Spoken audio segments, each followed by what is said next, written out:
Hello hi, അപ്പോൾ happy ആയിട്ട് safe ആയിട്ട് സെറ്റ് ആയിട്ടിരിക്കുന്നു വിശ്വസിക്കുന്നു. ആക്ച്വലി ഈ ഒരു വിഷയത്തെക്കുറിച്ച് ഞാൻ ഇതുവരെ സംസാരിച്ചിട്ടില്ലായിരുന്നു. ഇപ്പോൾ ഒരുപാട് വീഡിയോസും കാര്യങ്ങളും കണ്ടതിന് ശേഷമാണ് ഞാൻ ഇങ്ങനെ ഒരു വീഡിയോ ചെയ്യുന്നത്. മനസ്സിലായിട്ടുണ്ടാവും, നമ്മുടെ മജീഷ്യൻ ഗോപിനാഥ് മുതുകാട് അവരെ കുറിച്ചിട്ടുള്ള വീഡിയോ ആണ്.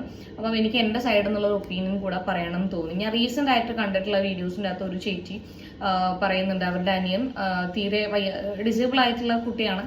അപ്പം സ്വന്തമായിട്ട് ഒരു ഗ്ലാസ് വെള്ളം പോലും എടുത്ത് കുടിക്കാൻ പറ്റാത്ത ആ ഒരു അവസ്ഥയിലുള്ള ഒരു കുട്ടിയാണ്.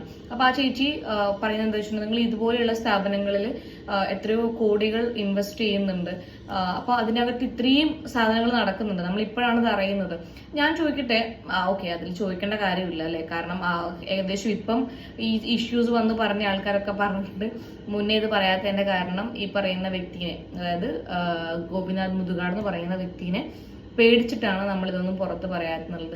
അതെങ്ങനെയാണ്, ഞാൻ മുന്നേ ഉള്ള വീഡിയോസിലൊക്കെ പറഞ്ഞിട്ടുണ്ട്. ഏതെങ്കിലും ഒരാള് ധൈര്യം കാണിച്ചു കഴിഞ്ഞാൽ ബാക്കിൽ ഇങ്ങനെ വരും. എല്ലാ കേസിലും അങ്ങനെയാണ്. ഒരാള് ധൈര്യം കാണിക്കേണ്ട താമസം, ആ ഒരാൾ നിങ്ങൾക്ക് ആയിക്കൂടെ?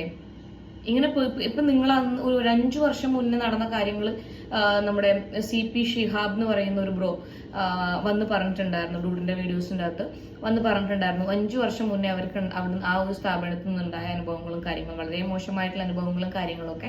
അപ്പൊ അന്ന് പറയാതിരുന്നത് ഈ പറയുന്ന വ്യക്തിനെ, ഗോപിനാഥ് മുതുകാട് എന്ന് പറയുന്ന വ്യക്തിനെ പേടിച്ചിട്ടാണ്. കാരണം അവര് ഇൻഡയറക്ട്ലി ഭീഷണിപ്പെടുത്തിയിട്ടുണ്ട്. ഡയറക്ട്ലി അല്ല, ഇൻഡയറക്ട്ലി. അതായത് അവരിൽ വളരെ കൃത്യമായിട്ട് പറയുന്നുണ്ട്, എന്റെ വേറൊരു മുഖം കാണിക്കാനുള്ള ഒരു ഇടവരുത്തരുത് ഷിഹാബ് എന്നുള്ള രീതിയിൽ. അതൊരു ത്രെട്ടണിങ് ആണ്, ഇൻഡയറക്ട്ലി ത്രെട്ടൺ ചെയ്തതാണ്. നിങ്ങളെ എന്തെങ്കിലും ചെയ്യുമെന്നുള്ള രീതിയിലുള്ള ത്രെട്ടണിങ് ആണ് എന്ന് വിചാരിച്ച് 5 വർഷത്തിന് ശേഷം ഇപ്പൊ പറഞ്ഞിട്ടും ഈ പറയുന്ന CP ഷിഹാബ് എന്ന് പറയുന്ന ആ ബ്രദറിന് അങ്ങനത്തെ ഒരു ഇനിയും അങ്ങനെ ഒരു പ്രശ്നങ്ങൾ ഉണ്ടാവില്ല എന്ന് പറയാൻ പറ്റില്ല. അവരുടെ സുരക്ഷ ഉറപ്പുവരുത്തേണ്ടത് നമ്മുടെ എല്ലാവരുടെയും അത്യാവശ്യമായിട്ടുള്ള കാര്യമാണ്. കാരണം ബാക്കി ഡിജിറ്റൽ ആയിട്ടുള്ള തെളിവുകളും കാര്യങ്ങളൊക്കെ ഇവരുടെ കയ്യിലുണ്ട്. അപ്പൊ അത് നശിപ്പിക്കാനും അവർ ശ്രമിക്കാം. അത് നശിപ്പിക്കാനും ഇവരുടെ ക്യാരക്ടർ വെച്ചിട്ട് ചിലപ്പോൾ പല കഥകളും ഈ പറയുന്ന ആള് ഇറക്കാനുള്ള സാധ്യതകളുണ്ട്. ഇപ്പം ഇവര് വളരെ കൃത്യമായിട്ട് CP ഷിഹാബ് എന്ന് പറയുന്ന ആ ബ്രദർ പറയുന്നുണ്ട്, എന്താ വെച്ചിട്ടുണ്ടെങ്കിൽ എന്റെ കയ്യിൽ A to Z കാര്യങ്ങൾക്ക് തെളിവുണ്ട്, ഞാൻ ഇത് മീഡിയന്റെ മുന്നിൽ വന്ന് പറയുന്നുണ്ട്, എനിക്ക് കള്ളത്തരം പറയേണ്ട കാര്യമോ ഒന്നുമില്ല. അല്ലെങ്കിൽ എനിക്ക് സ്ട്രൈക്കായ വേറൊരു കാര്യം എന്താ വെച്ചിട്ടുണ്ടെങ്കിൽ, അവർ അതിൽ പറയുന്നുണ്ട്, നമ്മളെ ക്യാമറ ഓൺ ചെയ്യുമ്പോൾ ചേർത്ത് പിടിക്കും, അത് കഴിയുമ്പോൾ എന്നാൽ ശരി എന്ന് പറഞ്ഞാൽ അങ്ങനെ മാറ്റി നിർത്തും. അത് ഭയങ്കര മോശമായിട്ടുള്ള ഒരു ഇതാണല്ലേ. ഇവർ ഡിസേബിൾ ആണ്, പക്ഷെ അവർക്കും ഫീലിങ്സ് കാര്യങ്ങളില്ലേ. നിങ്ങൾ അങ്ങനെ ചെയ്യുന്ന സമയത്ത് അവരെ അത് എത്രത്തോളം മാനസികമായിട്ട് ബാധിക്കും എന്നുള്ളത് ഈ പറയുന്ന വ്യക്തി ചിന്തിക്കുന്നില്ലേ? ഞാൻ ഏകദേശം ഇവരുടെ മോട്ടിവേഷൻ ക്ലാസ്സുകളും കാര്യങ്ങളൊക്കെ നമുക്ക് ഷോർട്സിലും മുന്നേ യൂട്യൂബിലൊക്കെ കാണാം, എൻ്റെ അമ്മയൊക്കെ കാണുന്നത് ഞാൻ കാണാറുണ്ട്. മോട്ടിവേഷൻ കാര്യങ്ങളെല്ലാം കൊടുക്കുന്നത്, അത്രയും മോട്ടിവേഷനൊക്കെ കൊടുക്കുന്ന ആൾക്ക് ഈ ഒരു സാമാന്യ മര്യാദ പോലും ഇല്ല എന്നാണോ? അതായത് അവരെ അങ്ങനെ മാറ്റി നിർത്തി കഴിഞ്ഞാൽ, പെട്ടെന്ന് ക്യാമറ ഓഫ് ചെയ്യുമ്പോൾ ഇങ്ങനെ മാറ്റി നിർത്തി കഴിഞ്ഞിട്ടുണ്ടെങ്കിൽ അവരുടെ മാനസികമായിട്ട് അവർ അനുഭവിക്കുന്ന പ്രശ്നങ്ങളും കാര്യങ്ങളും എന്താണെന്ന് നിങ്ങൾക്ക് മനസ്സിലായിട്ടില്ല എന്നാണോ? Okay, back to the point. അപ്പൊ ആ ചേച്ചി പറയുന്നത് എന്താ വെച്ചിട്ടുണ്ടെങ്കിൽ, ആ ഒരു 2 സഹോദരന്മാരുണ്ടായിരുന്നു, 2 സഹോദരന്മാർക്കും ഈ ഒരു പ്രശ്നമാണ്. അതായത് ഒന്നും സ്വന്തമായിട്ട് ചെയ്യാൻ പറ്റില്ല എന്നുള്ളൊരു പ്രശ്നമാണ്. അപ്പൊ അങ്ങനെ വരുന്ന സാഹചര്യങ്ങളിൽ അമ്മയ്ക്കോ അച്ഛനോ സഹോദരിക്കോ എവിടെയും പോകാൻ പറ്റാത്ത അവസ്ഥയാണ്. അച്ഛൻ ഈ ഒരു 2 മക്കളും അങ്ങനെ ഇപ്പോൾ ഇതിന്റെ സങ്കടം തീർക്കാനായിരിക്കാം മദ്യപാനിയായി മാറുകയും ഒക്കെ ചെയ്തിട്ടുള്ള സ്റ്റോറീസ്, അത് നിങ്ങൾക്ക് അവരുടെ വീഡിയോസ് കണ്ടവർക്ക് അറിയാം. സ്റ്റോറീസും കാര്യങ്ങളൊക്കെ അവർ പറയുന്നുണ്ട്. അപ്പൊ അവരാവശ്യപ്പെടുന്ന എന്താ വെച്ചിട്ടുണ്ടെന്നുണ്ടെങ്കിൽ, പൈസയോ സാമ്പത്തികമായിട്ടുള്ള സഹായങ്ങളോ കാര്യങ്ങളോ ഒന്നുമല്ല. ഇങ്ങനെയുള്ള കുട്ടി ഒരു ദിവസമെങ്കിലും അവർക്ക് എവിടെയെങ്കിലും പുറത്ത് പോകണമെന്നില്ല. കാരണം ഇങ്ങനെയുള്ള കുട്ടികളെ പുറത്ത് കൊണ്ടുപോകാൻ പറ്റില്ല. പേഴ്സണലി എനിക്കറിയാം, ലൈക്ക് അങ്ങനെയുള്ള ഒരു കുട്ടീനെ എനിക്കിപ്പോൾ ജനറ്റിക്കലി ജനിക്കുമ്പോൾ തന്നെ ആയതല്ല, ചെറിയൊരു അപകടത്തിന് ശേഷം അങ്ങനെ ആയിപ്പോയ ഒരു കുട്ടീനെ എനിക്ക് പേഴ്സണലി അറിയാം. ഞങ്ങൾ അവരെ വീട്ടിൽ പോവാറുണ്ട്. അപ്പം ആ ഒരു സാഹചര്യം കാര്യങ്ങളൊക്കെ വളരെ റിലേറ്റ് ചെയ്യാൻ പറ്റുന്ന ഒരാളാണ് ഞാൻ. അങ്ങനെയുള്ള കുട്ടികളെ നമുക്ക് എല്ലായിടത്തും കൊണ്ടുപോകാൻ പറ്റില്ല. കാരണം ഇവർ ചിലപ്പോൾ നമ്മൾ തള്ളും. ആ ഒരു മോന്റെ, എനിക്കറിയുന്ന ഒരു മോന്റെ പ്രശ്നം എന്ന് വെച്ചിട്ടുണ്ടെങ്കിൽ, ഇപ്പൊ ഒരു സാധനത്തിൽ ആ കുട്ടി കോൺസെൻട്രേറ്റ് ചെയ്ത് കഴിഞ്ഞിട്ടുണ്ടെങ്കിൽ, അതായത് ഞാനിപ്പോ ഇവിടെ നിൽക്കുന്നുണ്ടെന്ന് വിചാരിക്കാം, ആ കുട്ടി ബാക്കിലുള്ള ആ സ്വിച്ച് ബോർഡാണ് കോൺസെൻട്രേറ്റ് ചെയ്തിട്ടില്ലെന്നുണ്ടെങ്കിൽ, മുന്നിൽ നിൽക്കുന്ന ഞാൻ ഇങ്ങനൊരു വ്യക്തി അവിടെ ഉണ്ടെന്നേ ആ കുട്ടിക്ക് തോന്നില്ല. അപ്പൊ നമ്മൾ തട്ടിയിട്ടിട്ട് പോകും. അല്ലെങ്കിൽ ആ കുട്ടി ചിന്തിക്കില്ല നമ്മളെ തല്ലിക്കഴിഞ്ഞിട്ടുണ്ടെങ്കിൽ നമുക്ക് വേദന എടുക്കുന്നു, അങ്ങനെയൊന്നും ചിന്തിക്കില്ല. പക്ഷെ ആ മോന് ഹൈറ്റ് പേടിയാണ്. അതായത് ഇപ്പം ഫുഡ് കൊടുക്കണമെങ്കിൽ അല്ലെങ്കിൽ കുറച്ചു നേരം ഒന്ന് ഇരുത്തണമെന്നുണ്ടെങ്കിൽ കുറച്ചും കൂടെ അപ്ലിഫ്റ്റ് ചെയ്തിട്ടുള്ള ചെയർ, അത് ഈ കുട്ടിക്ക് വേണ്ടി പ്രത്യേകമായിട്ട് ഉണ്ടാക്കിയ ചെയറിന്റെ മുകളിൽ ഇരുത്തി. കാരണം നിലത്ത് കാല് മുട്ടിക്കഴിഞ്ഞിട്ടുണ്ടെങ്കിലേ ഈ കുട്ടി ആക്റ്റീവ് ആവുള്ളൂ. അപ്പോൾ അതുവരെ പേടിയായിരിക്കും, കുട്ടി അറിയില്ലല്ലോ ഇങ്ങനെയുള്ള കുട്ടികൾക്ക്. അപ്പം അങ്ങനെ നിർത്തിയിട്ട് വേണം എന്തെങ്കിലും പണി ചെയ്യണമെങ്കിൽ പണി ചെയ്യാൻ, അല്ലെങ്കിൽ ഗസ്റ്റുകൾ ആരെങ്കിലും വീട്ടിലാരെങ്കിലും വന്ന് കഴിഞ്ഞിട്ടുണ്ടെന്നുണ്ടെങ്കിൽ അങ്ങനെ ഇരുത്തിയിട്ട് വേണം ഈ പാരന്റ്സിനും അല്ലെങ്കിൽ വീട്ടിലുള്ള ആൾക്കാർക്കും ബാക്കിയുള്ളവരുമായിട്ട് കമ്മ്യൂണിക്കേറ്റ് ചെയ്യാൻ വേണ്ടി. പിന്നെ അവിടെ പോയി ശീലമുള്ള ആൾക്കാർ ഫാമിലിയുമായിട്ട് മിങ്കിളായിട്ടുള്ള ആൾക്കാർക്ക് ആ പ്രശ്നം വരുന്നില്ല. കാരണം അറിയാലോ, കുഞ്ഞിനെ അറിയാലോ. ഇപ്പം മോൻ വലുതായി, നമ്മളിവിടെയുള്ള ബഡ് സ്കൂളിലാണ് പഠിക്കുന്നുള്ളത്. നല്ല കഴിവും കാര്യങ്ങളൊക്കെ ഉണ്ട്. ഇപ്പം അവന്റെ കാര്യങ്ങളൊക്കെ മുന്നേ അവന്റെ കാര്യങ്ങളൊക്കെ ബാക്കി പാരന്റ്സ് ആണ് ചെയ്ത് കൊടുത്തുകൊണ്ടിരുന്നത്. ഇപ്പം ഇവിടെയുള്ള ബഡ് സ്കൂളിൽ പോകാൻ തുടങ്ങിയതിനു ശേഷം അവന്റെ കാര്യങ്ങളൊക്കെ അവനെ കൊണ്ട് പറ്റുന്ന രീതിയിലൊക്കെ അവൻ ചെയ്യുന്നുണ്ട്. അപ്പം ഇങ്ങനെയുള്ള എനിക്ക് തോന്നുന്നു എല്ലാ ജില്ലകളിലും ഇങ്ങനെയുള്ള സ്കൂളുകൾ ഉണ്ടാവും, ബഡ് സ്കൂളുകൾ ഉണ്ടാവും. അപ്പൊ അങ്ങനെയുള്ള സ്കൂളുകളിൽ ട്രെയിൻഡ് ആയിട്ടുള്ള ടീച്ചേഴ്സാണ് നിങ്ങളെ മക്കളെ പഠിപ്പിക്കുന്നുള്ളത്. അപ്പം ഈ പറയുന്ന കുട്ടികളെ അവിടെ അതിന് ലിമിറ്റേഷൻസ് കാര്യങ്ങളുണ്ടോ എന്നുള്ളത് എനിക്കറിയില്ല. അങ്ങനെയുള്ള സ്കൂളുകളിൽ ചേർക്കാലോ. പിന്നെ ഈ ചേച്ചി അതിൽ പറയുന്ന ഒരു കാര്യം, അങ്ങനെ നമുക്ക് ഒരു ദിവസം എവിടെയെങ്കിലും പോകണം എന്നുണ്ടെങ്കിൽ ആ കുട്ടികളെ രാവിലെ കൊണ്ടുവിട്ട് ഈവനിങ് എടുക്കുന്ന രീതിയിൽ അങ്ങനെ ഒരു സ്ഥാപനം ഇങ്ങനെയുള്ള കുട്ടികൾക്ക് വേണ്ടിയിട്ട് സ്ഥാപിക്കുകയാണ് എന്നുണ്ടെങ്കിൽ ഒരുപാട് കുടുംബങ്ങൾക്ക് അത് ഹെൽപ്ഫുൾ ആയിരിക്കും. ശരി തന്നെയാണ്. കാരണം ഇങ്ങനെയുള്ള മക്കളെ കൊണ്ട് നമുക്കൊരു കല്യാണത്തിനോ ഒരു ഫംഗ്ഷനോ കാര്യങ്ങൾക്കോ ഒന്നും പോകാൻ വേണ്ടി പറ്റില്ല. ഇവരെന്ത് ചെയ്യും എന്ന് പറയാൻ പറ്റില്ല. കാരണം സ്വന്തമായിട്ടൊന്നും വാഷ്റൂം പോലും പോകാൻ ആ കുട്ടികൾക്ക് അറിയില്ല. ചിലപ്പോൾ നിന്ന നിൽപ്പിലൊക്കെ ചിലപ്പോൾ മൂത്രമൊഴിച്ച് പോവാം. അങ്ങനെയുള്ള അത് അവർ നമുക്കൊന്നും പറയാൻ വേണ്ടി പറ്റില്ല. അപ്പൊ പാരന്റ്സ് എന്താ വിചാരിക്കുക, അല്ലെങ്കിൽ സിബ്ലിങ്സ് എന്താ വിചാരിക്കുക, കൊണ്ടുപോകാണ്ടിരുന്ന ആ പ്രശ്നം തീർന്നില്ല, നമ്മൾ ആ ഫംഗ്ഷന് പോകാണ്ടിരുന്നാൽ ആ പ്രശ്നം തീർന്നില്ലേ എന്നാണ്. അപ്പോൾ വളരെ ഇമ്പോർട്ടൻ്റ് ആയിട്ടുള്ള ഫംഗ്ഷൻസിനൊക്കെ പോകണമെന്നുണ്ടെങ്കിൽ ഇങ്ങനെയുള്ള കുട്ടികളെ കൊണ്ട് പൊന്നുപോലെ നോക്കുന്ന അത് ആ ഒരു ചേച്ചി വളരെ സ്ട്രെസ് ചെയ്ത് പറയുന്നുണ്ട്. ഇങ്ങനെയുള്ള മക്കളെ പൊന്നുപോലെ നോക്കുന്ന, അല്ലാണ്ട് ഉപദ്രവിക്കുന്നതോ അങ്ങനെ അവരെ ടോർച്ചർ ചെയ്യുന്നതോ മെന്റലി ടോർച്ചർ ചെയ്യുന്ന അങ്ങനെയല്ല. ഈ കുട്ടികളെ പൊന്നുപോലെ നോക്കുന്ന സ്ഥാപനങ്ങൾ, അതിനൊക്കെ ട്രെയിൻഡ് ആയിട്ടുള്ള ആൾക്കാരെ തന്നെ വെക്കണം. അല്ലാണ്ട് ആ കുട്ടീന്റെ അങ്ങനെയുള്ള കുട്ടികളുടെ ഡിസേബിൾ ആയിട്ടുള്ള കുട്ടികളുടെ പാരന്റ്സിനെ അല്ല വെക്കേണ്ടത്. ട്രെയിൻഡ് ആയിട്ടുള്ള ടീച്ചേഴ്സ് ഉണ്ട്, അതിന് സെപ്പറേറ്റ് ആയിട്ടുള്ള സ്റ്റഡീസും കാര്യങ്ങളൊക്കെ ഉണ്ട്. അത് കഴിഞ്ഞ ആൾക്കാരെ വെച്ചിട്ടുള്ള ഒരു സ്ഥാപനം തുടങ്ങുകയാണെന്നുണ്ടെങ്കിൽ വളരെ ഉപകാരമായിരിക്കും എന്ന് പറയുന്നുണ്ട്. രണ്ടാമത് ഇവർ ഉന്നയിച്ച ഒരു ആവശ്യം എന്ന് പറയുന്നത് അത് വളരെ ഇമ്പോർട്ടന്റ് ആണ്. ഇങ്ങനെയുള്ള കുട്ടികൾക്ക് എന്തെങ്കിലും അസുഖം കാര്യങ്ങൾ വന്നു കഴിഞ്ഞിട്ടുണ്ടെന്നുണ്ടെങ്കിൽ നമ്മുടെ നോർമലിയുള്ള ജനറൽ ഹോസ്പിറ്റലുകളിൽ കൊണ്ടുപോകാൻ വേണ്ടി പറ്റില്ല. നേരത്തെ പറഞ്ഞ സെയിം ഇഷ്യൂസ് അവിടെ ഉണ്ടാവും.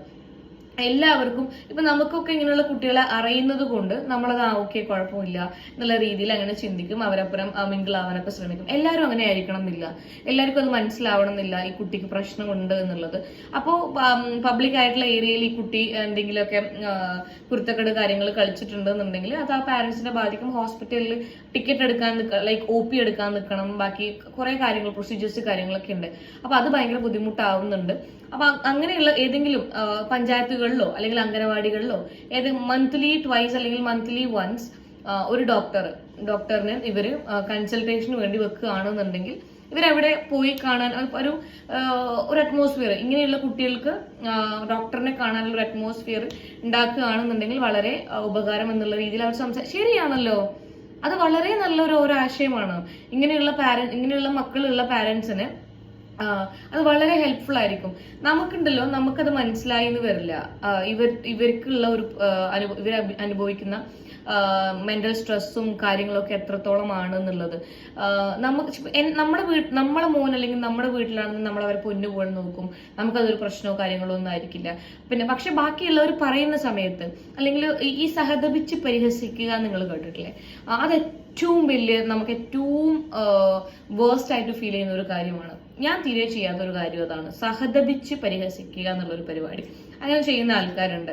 അപ്പോൾ വേറൊരു കാര്യം ആ ചേച്ചി ഉന്നയിച്ച് എന്താ വെച്ചിട്ടുണ്ടെന്നുണ്ടെങ്കിൽ പാരന്റ്സിനും സിബ്ലിങ്സിനും കൗൺസിലിംഗ്, ഡിസേബിൾ ആയിട്ടുള്ള മക്കളുള്ള പാരന്റ്സിനും സിബ്ലിങ്സിനും ഒക്കെയുള്ള കൗൺസിലിംഗ് കാര്യങ്ങളൊക്കെ കൊടുക്കണം. ശരിയാണ്, വല്ലാണ്ട് സ്ട്രെസ്സും കാര്യങ്ങളും അനുഭവിക്കുന്ന ആൾക്കാരായിരിക്കും. അപ്പൊ അവർക്ക് ഒരു കൗൺസിലിംഗ് ക്ലാസ് സംഘടിപ്പിച്ചാൽ നന്നായിരിക്കും. അതുപോലെ തന്നെ എപ്പോഴെങ്കിലും ഒക്കെ ഒരു പിക്നിക്, രാവിലെ പോയി ഈവനിങ് വരുന്ന രീതിയിലാണെന്നുണ്ടെങ്കിൽ ഒരു പിക്നിക്, പാരന്റ്സിന് ഒരു പിക്നിക് കാര്യങ്ങൾ, കുട്ടിയെ കാണുന്നുണ്ടെങ്കിൽ കുട്ടികൾക്ക് ഒരു പിക്നിക് കാര്യങ്ങൾ. എനിക്ക് തോന്നുന്നു ബഡ് സ്കൂളിലൊക്കെ ഉണ്ടെന്ന് തോന്നുന്നു കേട്ടോ, മക്കൾക്കുള്ള പിന്നെ വിനോദയാത്രകളും കാര്യങ്ങളും ഒക്കെ ബഡ് സ്കൂളിൽ ഉണ്ടെന്ന് തോന്നുന്നു. ഞാൻ സജസ്റ്റ് ചെയ്യാണ് കുറച്ചുകൂടി ബെറ്റർ ബഡ് സ്കൂളിൽ കുട്ടികളെ കൊണ്ടുവിടുന്നതാണ്. കാരണം ട്രെയിൻഡ് ആയിട്ടുള്ള ടീച്ചേഴ്സും കാര്യങ്ങളൊക്കെ ആയിരിക്കും പഠിപ്പിക്കുന്നത്. ഇതുപോലെയുള്ള നിങ്ങൾ മക്കൾക്ക് എന്തെങ്കിലും കഴിവ് കാര്യങ്ങൾ ഉണ്ടെന്നുണ്ടെങ്കിൽ അവരത് ഡെവലപ്പ് ചെയ്തെടുക്കും. ഞാൻ അൽത്താഫ് ഖാന്റെ ആണെന്ന് തോന്നുന്നു വീഡിയോയിൽ കണ്ടിട്ടുണ്ടായിരുന്നു, ഒരു കുഞ്ഞുമോള് പാട്ട് പാടുന്നത്. എന്ത് അടിപൊളിയായിട്ടാണ് പാട്ട് പാടുന്നത്. അതും അവിടെ ഒരു ബഡ് സ്കൂളിൽ നിന്ന് ടീച്ചേഴ്സ് ഡെവലപ്പ് ചെയ്തെടുത്തതാണ്. ഒരു കഴിവുണ്ട്, മോൾക്ക് പാടാൻ ഒരു കഴിവുണ്ട് എന്നുള്ള രീതിക്ക് അവർ മോൾഡ് ചെയ്തെടുത്തതാണ് ആ ഒരു സോങ് എന്ന് പറയുന്നത്. അപ്പൊ നിങ്ങൾ മാക്സിമം അങ്ങനെ ചെയ്യാൻ ശ്രമിക്കുക. ചിലപ്പോൾ സ്കൂളുകളിൽ പോലും വിടാൻ പറ്റാത്ത രീതിയിലുള്ള ആൾക്കാരുണ്ടാവാം. അവർക്ക് വേണ്ടിയിട്ടാണ് ഈ ചേച്ചി ഇത്രയും സൗകര്യങ്ങൾ ഒരുക്കുകയാണ് എന്നുണ്ടെങ്കിൽ നന്നായിരിക്കും എന്ന് പറഞ്ഞാൽ ഒരു തെറ്റുമില്ല, വളരെ നന്നായിരിക്കും. ഇതുപോലെയുള്ള സ്ഥാപനങ്ങളിൽ കൊണ്ടുപോയിട്ട് മക്കൾ ചൂഷണം ചെയ്യപ്പെടുന്ന, മക്കളും പാരന്റ്സും ചൂഷണം ചെയ്യപ്പെടുന്നതിനേക്കാളും എത്രയോ ബെറ്ററാണ് ഇങ്ങനെയുള്ള സ്ഥാപനങ്ങളിൽ നിയമിക്കുക, അല്ലെങ്കിൽ സ്ഥാപനങ്ങൾ സ്ഥാപിക്കാൻ വേണ്ടിയിട്ട് പ്രവർത്തിക്കുക എന്നുള്ള, അല്ലെങ്കിൽ അതിനു വേണ്ടി ശബ്ദം ഉയർത്തുക എന്നുള്ളത് വളരെ നല്ല കാര്യമാണ്. അത് ഒരാൾക്ക് വേണ്ടിയിട്ടില്ല, എന്റെ അനിയന് വേണ്ടിയിട്ട്, എന്റെ മകന് വേണ്ടിയിട്ട് എന്നല്ല അവർ പറഞ്ഞത്, എല്ലാവർക്കും അത് ഉപകാരമായിരിക്കും. പിന്നെ ഞാൻ കണ്ടിട്ടുള്ളത് എന്താ വെച്ചിട്ടുണ്ടെങ്കിൽ, ഈ പറയുന്ന സ്ഥാപനത്തിൽ മാജിക് പ്ലാനറ്റിൽ ഇവര് അവിടെയുള്ള കുട്ടികളുടെ റേഷൻ കാർഡിൽ നിന്ന് വരെ പേര് മാറ്റിയിട്ട് ഇവരുടെ പേരിലാക്കിയിട്ട് ആ ഒരു റേഷൻ നമുക്ക് സർക്കാരിൽ നിന്ന് കിട്ടുന്ന ആനുകൂല്യങ്ങളും കാര്യങ്ങളും ഒക്കെ പിടിച്ചെടുക്കുന്നുണ്ടായിരുന്നു എന്നുള്ളതാണ്. ലൈക്ക് സീരിയസ്ലി എന്താല്ലേ, നമ്മളുണ്ടല്ലോ ഇതിൽ നിന്ന് ഞാൻ സ്റ്റാർട്ടിങ് തൊട്ടിട്ടുള്ള കാര്യങ്ങൾ അങ്ങനെ വിവരിക്കേണ്ട കാര്യമില്ല. കാരണം ഏകദേശം എല്ലാവരും ആ ഒരു ഇഷ്യൂ അറിഞ്ഞതാണ്, കണ്ടതാണ്, എന്താണെന്ന് മനസ്സിലാക്കിയതാണ്. ഇപ്പോഴും ഈ കുറെ ആൾക്കാർ അവരെ ഇപ്പോഴും നന്മമരമായിട്ട് കാണുന്നുണ്ട്. അവർ ഇതുവരെ ചെയ്തിട്ടുള്ള കാര്യങ്ങള് എന്താ പറയാ, ഞാൻ എന്റെ മാജിക് മാറ്റി വെച്ചു, ഞാൻ എന്റെ ജീവിതം ഇവർക്ക് വേണ്ടി ഒഴിഞ്ഞു വെച്ചു, അങ്ങനെയുള്ള ഒരാളാണെന്നുണ്ടെങ്കിൽ ഒരിക്കലും ഔദാര്യമായിട്ട് അല്ലെങ്കിൽ ഇതെന്റെ ഔദാര്യമാണെന്ന് പറയില്ല. മനസ്സറിഞ്ഞ് നമ്മളൊരു കാര്യം ചെയ്യുന്നുണ്ടെന്നുണ്ടെങ്കിൽ ഒരിക്കലും പറയില്ല ഇതെന്റെ ഔദാര്യമാണ്. നെവർ. നിങ്ങൾ അതെങ്ങനെയാണ് ഔദാര്യമാണ്? നിങ്ങൾ ഇവരെ റേഷൻ കാർഡും പിന്നെ ഇവരെ വെച്ചിട്ട് മാർക്കറ്റിങ്ങും ചെയ്തിട്ട് എല്ലാവരുടെ കയ്യിൽ നിന്നും കോടികളും ലക്ഷങ്ങളും വാങ്ങി കൂട്ടിയിട്ട് പിന്നെ എങ്ങനെയാ നിങ്ങൾ ഔദാര്യം? കുട്ടികൾ നേരെ തിരിച്ചു പറഞ്ഞാൽ പിന്നെയും പറയാം, അവരുടെ കഴിവുകൾ അല്ലെങ്കിൽ അവരുടെ ഡിസേബിലിറ്റി നിങ്ങൾ മാർക്കറ്റിംഗ് ആക്കി അതിൽ പൈസ ഉണ്ടാക്കി എന്ന് പറയുന്നതാണ് കുറച്ചും കൂടി ബെറ്റർ. ഓക്കെ. പിന്നെ ഈ ഒരു ഇഷ്യൂവിൽ നിന്ന് മനസ്സിലാക്കിയ ഒരു കാര്യം എന്താണല്ലോ, ഓവറായിട്ട് നന്മമരം ചമയുന്ന ആൾക്കാരെ നമുക്ക് വിശ്വസിക്കാനേ പാടില്ല.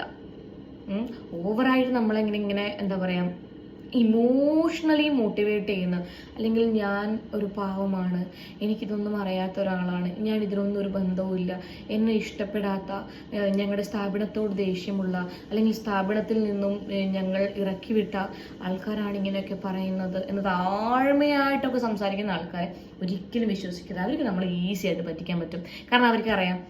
അതിൽ വേറൊരു വീഡിയോയിൽ ഞാൻ കണ്ടൊരു കാര്യം ഇവർ പറയുന്നത്, ഇവരുടെ ഒരു സെലിബ്രിറ്റി സ്റ്റാറ്റസ് പദവിയൊക്കെ വെച്ചിട്ട് ഇതൊക്കെ പല കാര്യങ്ങളും ചെയ്യാൻ പറ്റും. നമുക്ക് മറ്റേ CP ഷിഹാബ് എന്ന് പറഞ്ഞിട്ടുള്ള ബ്രോന്റെ വീഡിയോസും കാര്യം നമുക്ക് മനസ്സിലാവും. അവരുടെ സെലിബ്രിറ്റി സ്റ്റാറ്റസ് വെച്ചിട്ടാണ് അവർ ഏകദേശം പാരന്റ്സിനെ ആണെന്നുണ്ടെങ്കിൽ അവിടെയുള്ള ആൾക്കാരെയും ഭീഷണിപ്പെടുത്തി വെച്ചിട്ടുള്ളത്. ഞാൻ അങ്ങനെ ചെയ്യും, ഞാൻ ഇങ്ങനെ ചെയ്യും. അവർക്ക് വേറൊരു കാര്യം എന്ന് വെച്ചിട്ടുണ്ടെങ്കിൽ ഇവർക്ക് കിട്ടുന്ന പൈസ വരെ ഇവർ വാങ്ങിയിട്ട് ഞാൻ കൊടുക്കുന്നത് പോലെ, അല്ലെങ്കിൽ ഈ പറയുന്ന വ്യക്തി കൊടുക്കുന്നത് പോലെയൊക്കെ പ്രിറ്റൻഡ് ചെയ്യാറുണ്ട്. അല്ലെങ്കിൽ ഞാൻ ഈ പറയുന്ന ആള് ദൈവമാണ് എന്നൊക്കെ പറയാൻ ഇവരോട് പറയിപ്പിക്കുകയാണ്. അതിലൊക്കെ എന്ത് കാര്യമുള്ളത്? നിങ്ങൾ അങ്ങനെ ദൈവം എന്ന് വിളിച്ചിട്ട് മനസ്സറിഞ്ഞുകൊണ്ട് നമ്മൾ ഒരാളെ, നിങ്ങളിപ്പം ഞാൻ അത്രയും കഷ്ടപ്പെട്ട ഒരു അവസ്ഥയിൽ ഉണ്ടാകുമ്പോൾ നിങ്ങൾ ദൈവമായിട്ട് കൊണ്ടെത്തിച്ചൊരു വ്യക്തിയാണ് നിങ്ങളൊക്കെ മനസ്സ് തട്ടി പറയുന്നുണ്ടെന്നുണ്ടെങ്കിൽ ഓക്കെ, അതൊരു ബ്ലെസ്സിങ് ആയിട്ട് നമുക്ക് കണക്കാക്കാം. പറയിപ്പിക്കാന്ന് പറയുന്നത് നമുക്ക് ഭയങ്കര ബോറ് പരിപാടിയല്ലേ. അപ്പൊ ഇതിൽ നിന്നും നമ്മൾ മനസ്സിലാക്കേണ്ട ഒരു കാര്യം, ഓവറായിട്ട് ആരെയും നന്മമരമായി കാണാണ്ടിരിക്കുക, വിശ്വസിക്കാണ്ടിരിക്കുക, അത്ര ചെയ്യാൻ പറ്റും. കാരണം ഇങ്ങനെയൊക്കെയാണ് ഓരോ ആൾക്കാരുടെ ഫേസും കാര്യങ്ങളൊക്കെ പുറത്ത് വരുന്നുള്ളത്. അറിയില്ല, ഇതിനോട് എക്സ്പ്ലനേഷനും കാര്യങ്ങളും ഒക്കെ ആയിട്ട് ചിലപ്പോൾ അവർ വരുമായിരിക്കും. കാത്തിരിക്കാം. ഈ പറഞ്ഞ എല്ലാ ക്വസ്റ്റ്യൻസിനുള്ള ആൻസർ ലൈക്ക് എല്ലാവരും ചോദിച്ചോ, ഒരുപാട് പാരന്റ്സും ബാക്കിയുള്ള ആൾക്കാരും റിയാക്ഷൻ വീഡിയോസ് ചെയ്യുന്ന ആൾക്കാരൊക്കെ ചോദിച്ചിട്ടുള്ള ക്വസ്റ്റ്യൻസിനൊക്കെയുള്ള ആൻസർ അവർ ആ ഒരു എക്സ്പ്ലനേഷൻ തരികയാണെന്നുണ്ടെങ്കിൽ ചിലപ്പോൾ അവർ നിർത്തി പോവുമായിരിക്കും, അങ്ങനെ ആയിരിക്കും പറയുന്നത്. ഞാൻ ഈ പരിപാടികളൊക്കെ നിർത്തി എന്നൊക്കെ ആയിരിക്കും പറയുന്നത്. അപ്പൊ അങ്ങനെയാണെന്നുണ്ടെങ്കിൽ അങ്ങനെയാണെങ്കിൽ ആ ഒരു എക്സ്പ്ലനേഷൻ വീഡിയോന്റെ അകത്ത് ഈ പറയുന്ന ക്വസ്റ്റ്യൻസിനൊക്കെയുള്ള ആൻസർ കാര്യങ്ങൾ ഉൾപ്പെടുത്തും എന്ന് നമുക്ക് വിശ്വസിക്കാം, അല്ലെ?